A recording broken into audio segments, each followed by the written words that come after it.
For most of human history, we feared the sky. We built telescopes, we searched the stars, and we listened for something out there.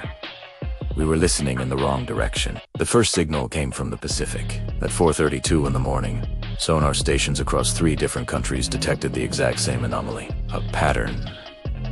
Perfectly repeating.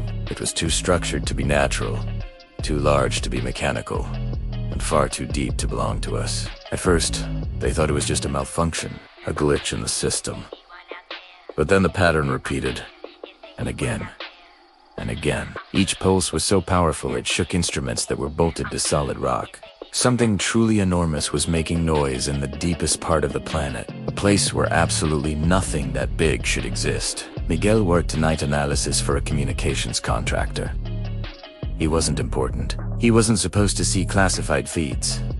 But a particular file arrived in the wrong folder, or maybe it was the right one. The audio was labeled with just 2 words: untranslated and priority black. He pressed play. At first, it sounded like metal bending slowly underwater, rhythmic heavy. But then he noticed something impossible. There were gaps, pauses, almost like breathing. Miguel decided to run the sound through his pattern recognition software. The program froze. Then it restarted itself. And then it printed a single sentence on his screen. "Hello, serfs." He laughed. He had to, because fear always arrives dressed as absurdity. This had to be a joke, so he ran the program again. The result was identical. "Hello, surface."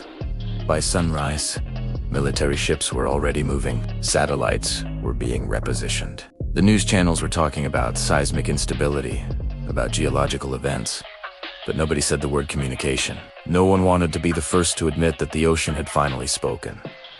Then, at noon, the second message arrived. It was stronger this time. Closer.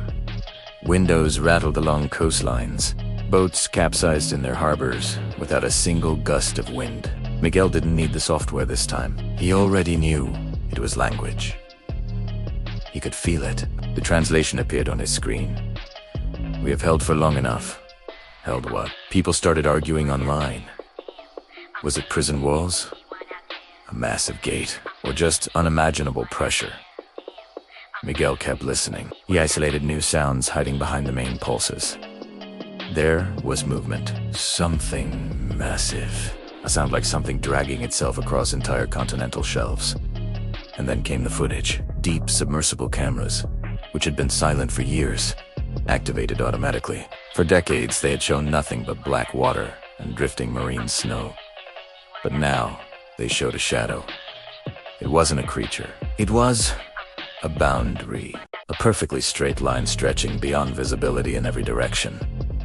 It was curved too smooth to be natural. It was artificial.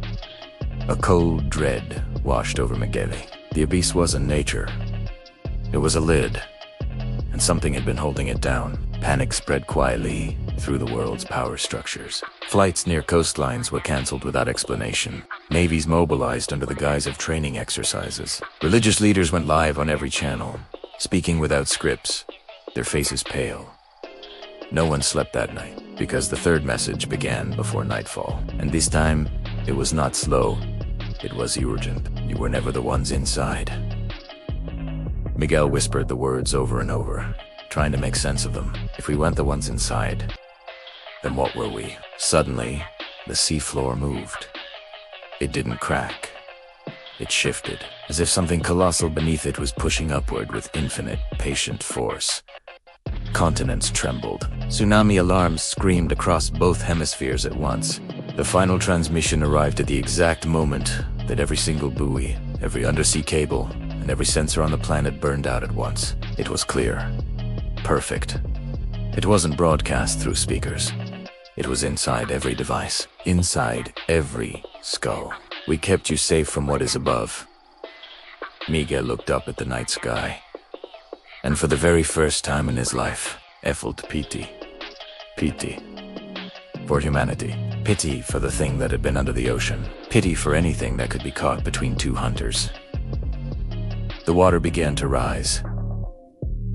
Not as waves, as a release. Something ancient was unfolding. Something that had wrapped the planet like a suit of armor was now leaving.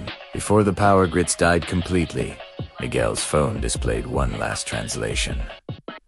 But this one wasn't from below, it was from above. Containment failed. And then the stars moved. They were descending. Do not attempt contact with the surface of the water. We are a bait. If the ocean was protecting us from the sky, who would you fear more? Comment above or below and subscribe to Testimony. Terros 4K.